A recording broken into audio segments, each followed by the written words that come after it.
Hi! ఈరోజు పొదరిల్లు సీరియల్‌లో కథ విషయానికొస్తే కన్న అయితే ఇంట్లో నుంచి వెళ్ళిపోతాడు. అతను ఇంట్లో నుంచి వెళ్ళడము హుస్సేన్ సాగర్ దగ్గరైతే కూర్చొనుంటాడు. అది అతనికి ఫేవరెట్ ప్లేస్ అంట. మైండ్ పీస్‌ఫుల్‌గా ఉంటుందంట. అక్కడికెళ్ళి కూర్చోంటానని చెప్తాడు గదా! ఇక వీళ్ళు ఎతుకుతా ఉన్నప్పుడు నిన్న ఎపిసోడ్‌లో మనకి మహాలక్ష్మి చెప్పింది గదా! నేనొక ప్లేస్‌కి చెప్తాను. అక్కడికెళ్ళి వెతకండి మీకు కన్న కనిపిస్తాడు అని చెప్పింది గదా! ఆ ప్లేస్‌కి ఇక మాధవ, చక్రి అయితే ఆ ప్లేస్ దగ్గరకొస్తారు. రాంగానే అక్కడ కన్న కనిపిస్తాడు. కన్న కనిపించేసరికి వాడికి 1000 ఏనుగుల బలం వస్తుంది. వామ్మో! తప్పిపోయిన పిల్లోడు కనిపించాడులే ఎక్కడికి పారిపోలేదులే అని చెప్పేసి చాలా హ్యాపీగా ఫీల్ అవుతారు. ఫస్ట్ ఆఫ్ ఆల్ మాధవ అయితే చాలా హ్యాపీగా ఫీల్ అవుతాడు. ఎందుకంటే తన బిడ్డ తప్పిపోతే ఎలాగా అంత సొంత బిడ్డలాగా చూసుకున్నాడు కదా! వరసకి అన్నయ్య అయినా సొంత కొడుకులాగా చూసుకున్నాడు కదా తన్ని. అతనైతే చాలా హ్యాపీగా ఫీల్ అవుతారు. హమ్మయ్య అనుకోని ఇంకా చక్రి వచ్చేసి కన్నాతో మాట్లాడుతుంటారు. ఎందుకు కన్నా ఎక్కడికెళ్ళి చెప్పబెట్టకుండా వచ్చావేంటి? గర్ల్ ఫ్రెండ్స్‌తో ఏమన్నా వచ్చావా? ఎక్కడ నీ గర్ల్ ఫ్రెండ్ ఎక్కడ? ఇది చూపించు. ఒకవేళ వచ్చేటప్పుడు మాకు చెప్పొచ్చు కదా! నాకు చెప్పుంటే నేను వచ్చేవాడిని కదా! నీకు పల్లీలు తెచ్చేదాన్ని. అన్నయ్య ఏమన్నా ఇంట్లో తెచ్చిపెట్టుంటే అవి కూడా తీసుకొచ్చేవాడిని. చెప్పబెట్టుకుంటే ఎందుకొచ్చావు? నీ ఫోన్ ఏమైంది? నీతో పాటు నీ ఫోన్ కూడా మోగపోయిందంటే, నా ఫోన్ ఛార్జింగ్ అయిపోయింది అని చెప్పనంటాడు. ఎందుకొచ్చావు? ఇలా రావాల్సిన అవసరం ఏముంది? నీకు ఏదైనా సరే మేము ఎప్పుడైనా సరే మిమ్మల్ని దూరంగా పెట్టామా? ఎప్పుడైనా ఇంత ప్రేమ లేకుండా చూసామా? బాగానే చూసుకుంటున్నాం గదా! అసలు సొంత అన్న గూడా తండ్రిలాగా చూసుకుంటా ఉన్నాడు గదా! తల్లి ప్లేస్‌లో అన్న ఉంటే చూసుకుంటున్నాడు గదా! సొంత తల్లి గూడా బతికున్నా గూడా ఈ విధంగా చూసుకునేది గాదు. ఆ విధంగా అతనైతే చూసుకుంటున్నాడు గదా! అనేసి చక్రి అయితే అనడం అయితే జరుగుతుంది. "ఏరే! మేము వెళ్ళిపోయామని చెప్పేసి మేమేమన్నా 4 దోసెలు మిగిలిందని చెప్పి అనుకుంటామా మేము? ఎలా ఎలా అనుకున్నావు? ఎలా వచ్చేసావు? ఎలా అయినా మనమంతా ఒకటే గదా! మన తండ్రి ఒకరే గదా! తల్లులు వేరైనా గానీ మనంతా ఒకటే గదా! ఒక జాతి పక్షులమే గదా! ఒక చెట్టు కొమ్మలమే గదా! ఇన్ని మాట్లాడతారనమాట. మాట్లాడేసరికి ఇటుపక్క వచ్చేసి కట్ చేసి వీళ్ళని చూపిస్తారు. ఎవరిని? మహాలక్ష్మిని చూపిస్తారు. పెద్దాయన వచ్చి కూర్చుంటాడు. నారాయణ కూర్చున్నప్పుడు వచ్చి అడుగుతుంది. కనిపించారంటే లేదమ్మా కనిపిస్తారులే.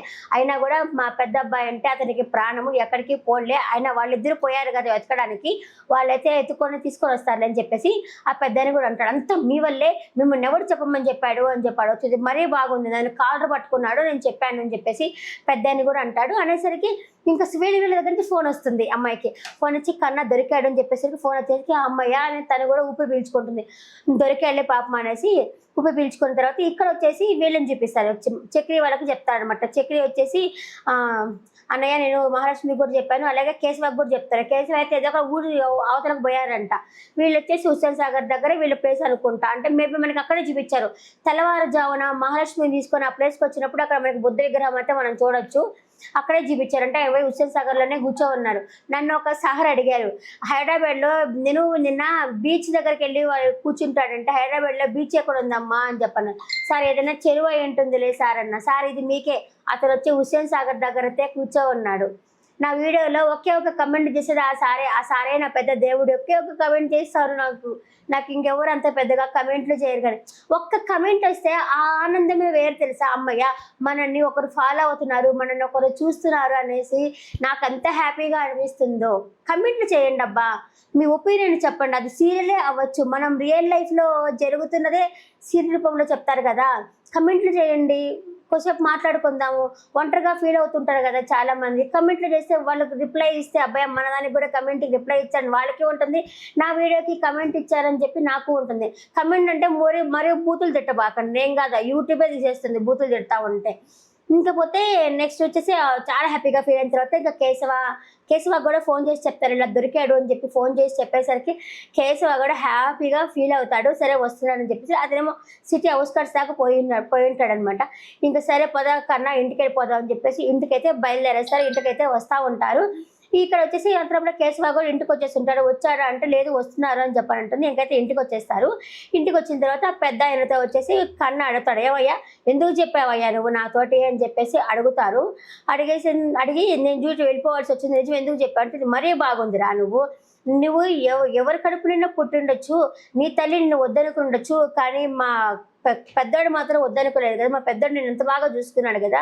నువ్వు ఏ రోజు పెద్దోడిని వదిలిపోయావో అంతేరా నువ్వు అని చెప్పేసి తిడతాడనమాట. అంటే నన్నన్నా పర్వాలేదు, వాళ్ళిద్దరినన్నా పర్వాలేదు. ఆ పెద్దోడిని ఎదురు ఎలా వెళ్ళాలనిపించేది అని చెప్పేసి పెద్దాయన కూడా తిడతాడు. ఇదంతా వింటా ఉంటుంది. మహాలక్ష్మి సొర్రమంటుంది కోపము. వచ్చేసి అప్పుడు అంటాడు కన్నా అంటాడు ఆ పరిస్థితిలో వెళ్ళాల్సి వచ్చింది అని చెప్పి అంటాడు. వచ్చి ఈడ్చి ఒకటి ఇస్తుంది. ఏంటి పరిస్థితులు, నేను ఈ ఇంటికి వచ్చినప్పుడు ఎంత, ఇప్పుడు అమ్మ ఊళ్ళో పాప ఉన్నట్టు ఎంత హైనంగా ఉన్నాను, ఎంత స్వేచ్ఛగా ఉన్నాను, నీకు ఈ ఇంట్లో పుట్టడమే నీ అదృష్టము, ఏంటి పరిస్థితులు, తండ్రి వేరే అయినా సరే తల్లులు వేరే అయినా సరే తండ్రి ఒకడే కదా, అయినా కూడా లేడీస్ని అంత చీప్గా మాట్లాడావు, అది ఇదే మాట్లాడావు, మీ నాయన కాలర్ పట్టుకున్నావు, అందుకే ఆయనకి కోపం వచ్చింది చెప్పాడు, ఇప్పుడు పరిస్థితులు అంటున్నావు నువ్వు, అంత వెళ్ళాల్సిన అవసరం ఏముందని చెప్పి ఈడ్చి ఒకటి కొడుతుంది. అప్పుడు జ్ఞానోదయం అయినట్టుంది, ఒక చెంప కొట్టేసరికి బాగా అయినట్టుంది. నేను నీకోసం ఏడవలేదు, ఆ పెద్ద అన్న మాధవ అన్న ఎక్కడ హార్ట్ అటాక్ వస్తుందని చెప్పి నేను భయపడ్డాను నేను అని చెప్పేసి మహాలక్ష్మి కూడా అంటుంది. అప్పుడు అన్నయ్య క్షమించి అన్నయ్య అనేసి అతను కాళ్ళు పట్టుకుంటాడు. నిజంగా నాకు మొన్న అదే అనిపించింది, నేను నా వీడియో పెట్టినప్పుడు అదే చేశాను. లేడు చదువుకున్నాడు, అంత మాత్రం బుద్ధి లేదా, ఒక ఆడవాళ్ళని పట్టుకొని అది ఇది అని చెప్పి ఎలా మాట్లాడతారు, వీళ్ళంతా బాగా చదివించిన వాళ్ళు సంస్కారం లేదా అని అడిగాను. అదే మాట ఇప్పుడు మహాలక్ష్మి కూడా అడిగింది. అంత మాత్రం ఒక లేడీస్ పట్టుకుని ఎట్లా మాట్లాడతావు చీప్గా, నీకు నచ్చకపోతే ఆమె అను, అంతేగాని బజారది అలా మాట్లాడడం తప్పు కదా. అయినా కూడా కన్న తండ్రిని కాలర్ ఎవడైనా పట్టుకుంటాడా, నచ్చకపోతే కోపంగా దూరంగా వెళ్ళిపోతారు, కానీ వాళ్ళ కాలర్ పట్టుకోవడం ఏంది, అదే నాకు నచ్చలేదు. అదే మహాలక్ష్మి కూడా ఈరోజు అదే మాట్లాడింది, ఆయన కాలర్ పట్టుకున్నావు అందుకే ఆయన చెప్పాల్సి వచ్చింది, ఏ రోజైనా నిజం తెలుస్తుంది కదా, అయినా కూడా వాళ్ళు ఎవరైనా విడిగా ఎప్పుడైనా చూసారా, హ్యాపీగా అందరికంటే ఎక్కువగానే చూస్తారు, అందరికంటే ప్రేమగానే చూస్తారు, కానీ ఏ రోజు విడిగా చూడలేదు కదా. అదే తను కూడా చెప్పింది. చెప్పేసరికి అన్నయ్య సారీ అన్నయ్య అని చెప్పేసి కాళ్ళు పట్టుకుంటాడు, క్షమించమని చెప్పి అడుగుతారు. ఇంకా క్షమించేస్తుంది. ఇంకా రాత్రి పడుకుందాం అని చెప్పినప్పుడు నాకు అక్కడ మాధవ అతను కాళ్ళకి తన గుడ్డ కట్టుకుంటాడు. చిన్నపిల్లకాయలు పారిపోకుండా కాళ్ళకి గుడ్డ కడతారు కదా, ఆ విధంగానే గుడ్డ కట్టేసుకొని పడుకునేసరికి లేస్తాడు. కన్నా లేచేసరికి లేదురా వెళ్ళిపోతావు అనుకుంటున్నా అంటే, లేదు లేదా నేను వెళ్ళను, నేను కాళ్ళకి గుడ్డ కట్టాడు. సరే ఇప్పుడు నా కాళ్ళకి గుడ్డ అంటే, వదిలే అన్నయ్య ఎంత ప్రేమ చూసారా, చిన్న బిడ్డలాగా చూసుకుంటున్నాడు అతన్ని. కాడికి గుడ్డ కట్టి మరి వెళ్ళనులే అన్నయ్య అని చెప్పేసరికి, గుడ్డ ఇప్పుడు అంటే వద్దులే, నువ్వు రాత్రి అంతా నిద్రపోవు, గుడ్డగా నిప్పేస్తే అవసరం లేదులే అని చెప్పి. ఆ ఎండాకాలం చూసారా లిప్స్ అంతా దాహం వేస్తూ ఉంది, ఎంత వాటర్ తాగినా సమ్మర్ చూపిస్తూ ఉందబ్బా.